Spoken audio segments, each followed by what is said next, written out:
pagod pero patuloy. May mga araw na pakiramdam mo, pagod ka na sa lahat.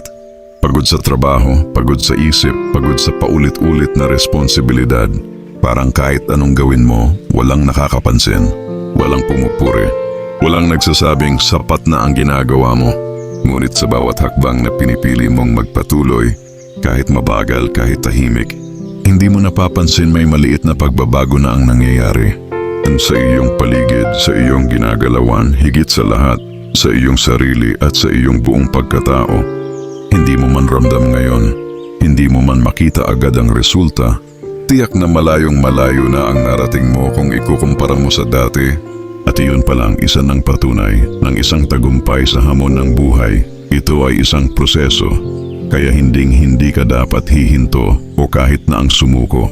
Galatia 6:9, huwag tayong magsawa sa paggawa ng mabuti sapagkat sa takdang panahon tayo ay aani kung hindi tayo susuko.